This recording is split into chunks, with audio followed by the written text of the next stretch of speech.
الحمدللہ رب العالمین والعاقبۃ للمتقین والصلاۃ والسلام علی رسولہ الکریم اما بعد۔ باتیں نبی کریم صلی اللہ علیہ وسلم یا صحابہ کے کچھ واقعات کے تعلق سے، حدیث نمبر ہے 3627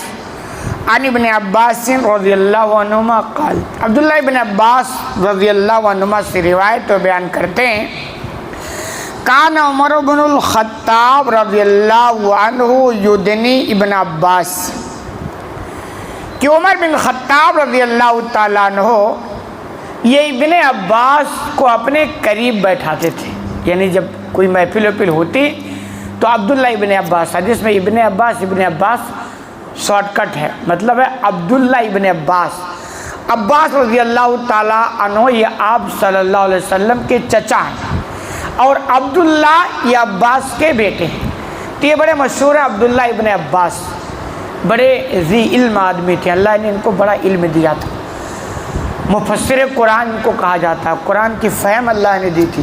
اور نبی کریم صلی اللہ علیہ وسلم نے ان کے لیے دعا بھی کی تھی علم کے تعلق سے۔ تو بیان کرتے ہیں کہ عمر رضی اللہ تعالیٰ عنہ وقت کے خلیفہ جب کوئی محفل ہوتی تو ان کو اپنے قریب بیٹھاتے، اور کیا یہ کم عمر کے تھے، بچے تھے، جیسے ہمارے نا بچوں کے معاملے میں تو بالکل ہم افراط اور تفریط کے شکار ہیں، اعتدال پہ آؤ۔ ایک طبقہ ہے مطلب گھر بھر کے دودھ پیتے بچوں کو لا کے مسجد میں چھوڑ دو، ہم نماز پڑھے ادھر وہ شور کریں، ایک طبقے کا ذہن یہ ہے، اور دوسرے طبقہ کا ذہن ہے کوئی بچہ مسجد میں دکھنا نہیں چاہیے، تھوڑا سا بھی کہیں کچھ ہو گیا چونچا تو برداشت سے باہر ہوگی، دونوں غلط ہیں۔ بچے اگر سمجھدار ہیں، ٹھیک ٹھاک پڑھ رہے ہیں، ان کو حق ہے کہ ان کو نماز پڑھنے دیا جائے، اور یہ حق بھی ہے کہ جس جگہ وہ کھڑے ہو گئے وہ ان کا حق ہے۔ یار کمال کی بات، وہ بچہ سمجھدار ہے بچہ لیکن سمجھدار ہے، نماز بھی ٹھیک پڑھتا ہے، کھڑا بھی ٹھیک ٹھاک ہوتا ہے، آپ سے 10 منٹ پہلے آ کر کے وہ بیٹھا ہے اور آپ گھڑی کا کاٹا دے کر کے آ رہے ہو، اس کو سائڈ کرو، آپ اس بچے کی کیا کر رہے ہیں؟ حوصلہ توڑ رہے ہیں، اس کی مستقبل آپ خراب کر رہے ہیں۔ لیکن ہمارے یہاں کیا سب مفتی بنے بیٹھے، ماشاءاللہ ایک سے ایک مفتی بنے بیٹھے، افراط اور تفریط ہے۔ ایک طبقہ ایسا ہے کہ بالکل بچے نہیں دیکھنا چاہیے، اور دوسرا طبقہ ہے کہ بھائی لے آؤ، گھر بھر کے بچوں کو لاؤ، وہ دودھ پیتے ان کو بھی لے آؤ اور مسجد میں چھوڑ دو، دونوں غلط ہے۔ سمجھدار بچے ہیں ان کو آنے دو، اور ایسا نہیں کبھی کیا ہوتا کوئی بچہ نمازی کے آگے سے گزر کے اتنا بڑا گناہ کر دیا، بچے کا گناہ نہیں ہوتا، اس کو سمجھیں، یہ جو حکم ہے نا یہ بڑوں لوگوں کے لیے ہے، اس کا یہ مطلب نہیں کہ بچے گھومتے رہیں، غلط مطلب بھی نہیں نکالے، بچوں کو سمجھایا جائے، روکا جائے، سب بتا جائے تاکہ وہ عادت ان کی پڑے۔ لیکن اگر خدا نہ خواستہ کسی نمازی کے آگے بچہ چلا گیا تو کوئی مسئلہ نہیں ہے، کوئی اتنا ٹیڑھا مسئلہ نہیں جتنا ہم نے اس کو بنا کے رکھا ہے۔ اور دوسری بات، اگر آپ امام کے پیچھے نماز پڑھتے ہیں نا تو سدھرے کا کوئی مسئلہ ہی نہیں ہے، بھئی آپ ہمارے پیچھے پڑھتے ہیں، امام آپ کا سدھرا، بس آپ کے آگے سدھرے کا کوئی مسئلہ ہی نہیں ہے، تو لوگ سمجھتے نہیں، افراط اور تفریط کے شکار۔ ایسا واقعہ ہے بسا اوقات گھر کی کچھ مجبوریاں بھی ہوتے ہیں، باپ یا کوئی آیا نماز پڑھنا اور بچہ زبردستی چلا آیا، اب کیا کریں، مار دھار کے بھگائے، اب چلا آیا تھوڑی بدماشی کر دیا ہے، تو یار ہمارا بھی کام تھوڑا صبر کس کا نام ہے، کس چڑیا کا نام ہے بھائی؟ صبر کس کو کہتے ہیں؟ اور الحمدللہ ثواب میں کوئی فرق نہیں پڑے گا، دوسروں کی وجہ سے آپ کو اگر ڈسٹرب ہو گیا، آپ کو کیا کرنا، ثواب چاہیے نا، ثواب میں الحمدللہ کوئی فرق نہیں پڑے گا، کیونکہ ثواب دینے والا اللہ ہے۔ کہ افراط اور تفریط کی شکار نہ ہو، بچے اگر سمجھدار ہیں تھوڑی بہت بدماشی کر ان کو سمجھے، ہاں اگر بہت زیادہ کر دیں تو اس کا علاج ہے، سمجھایا جائے، تنبیہ کی جائے، پورا ادھم مچا رہے ہیں پوری نماز، وہ ایک الگ میٹر ہے، لیکن بچے تھوڑی بہت تو اپنا بچپنا دکھائیں گے نا۔ بھائی 60 سال 70 سال لوگ کے ہو جاتے ہیں، ان کے اندر تمیز آتا ہی نہیں ہے، تو بیچارے بچوں کے اندر بچے ہی ہوتے، آ جائے گی تمیز۔ عمر رضی اللہ تعالیٰ عنہ کا واقعہ نوٹ کریں، عبداللہ ابن عباس کو اپنے پاس بیٹھاتے تھے، وقت کے بچے تھے، چنانچہ اعتراض کیا گیا، فقال له عبد الرحمن بن عوف، تو عبد الرحمن بن عوف رضی اللہ تعالیٰ عنہ سے کہا، ان لنا ابنا مثلہ، کہ بھائی ہمارے بچے بھی تو ان کے جیسے بچے ہیں، یعنی وہ کہنا چاہتے کہ بھائی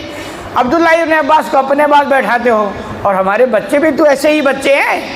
ان کو بھی تو بیٹھاؤ۔ یہ نوٹ کریے، حسد نہیں تھی، الحمدللہ ان کا دل بالکل صاف ستھرا تھا، یہ تھا کہ وہ سمجھتے تھے کہ بڑے اچھے لوگ ہیں، نیک لوگ ہیں، بزرگ ہیں، ان کی صحبت میں بیٹھیں گے تو کچھ سیکھیں گے،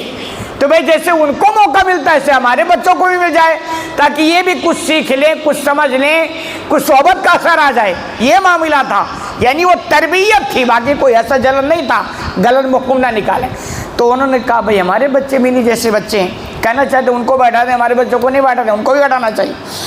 فقال انه من حيث تعلم، تو عمر رضی اللہ تعالیٰ نے جواب دیا کہ یہ ان کے علم کی وجہ سے ہے، یعنی عبداللہ ابن عباس گرچہ بچے ہیں لیکن ان کے پاس جو علم ہے نا،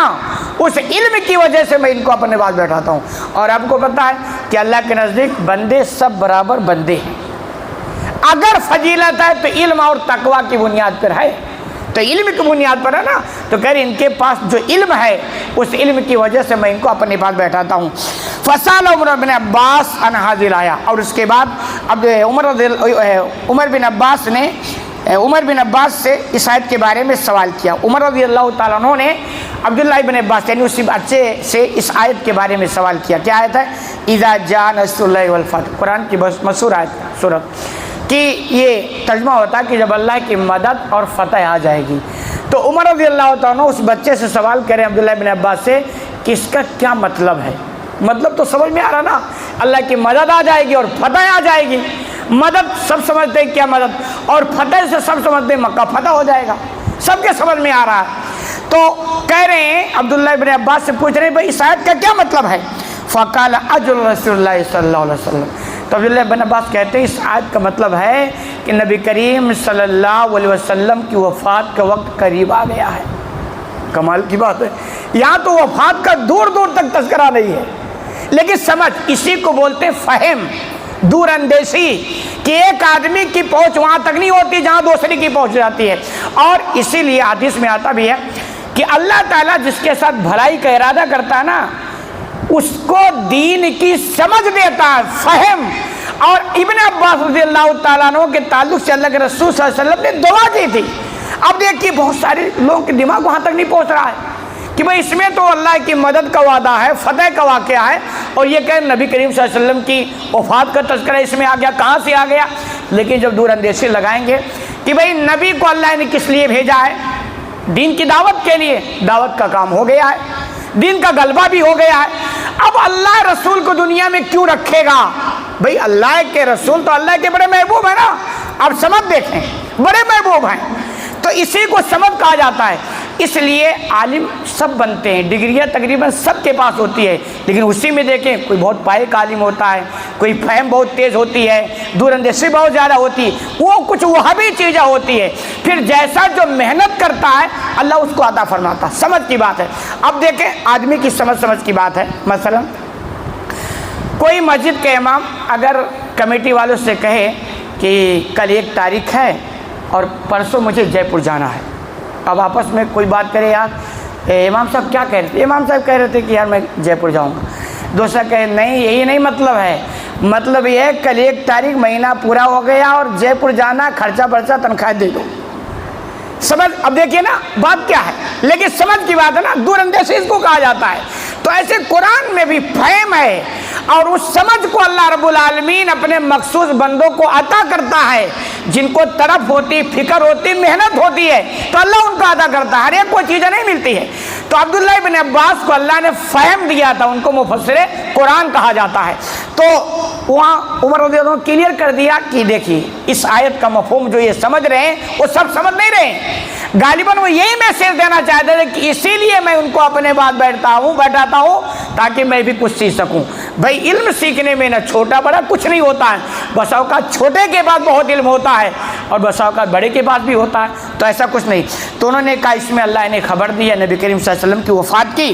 اعلمہ ایاہ، یعنی اللہ نے نبی کو خبر دے دی۔ فقال ما اعلم منها الا ما تعلم، عمر رضی اللہ تعالیٰ کہتے ہیں جو تم سمجھ رہے ہو وہی میں بھی سمجھ رہا ہوں۔ یہ صاف ہوگی نا۔ تو یہ ہے کہ حقیقت میں بچوں کے تعلق اعتدال، دعا بھی کریں یار، اگر کوئی بچہ بدماش ہے تو اللہ نے دعا کا دروازہ بھی تو کھول کے رکھا ہے، دعا کرو ان کی اصلاح کی، ان کی صدار کی، سمجھانے والی بھی کوشش تو کرو۔ یہ سب کس دن رات کام آئے گا؟ خالی ہمارا غصہ ہی کام کرے گا، ان کو مار ڈانٹ ڈپٹنے والا کام کرے گا،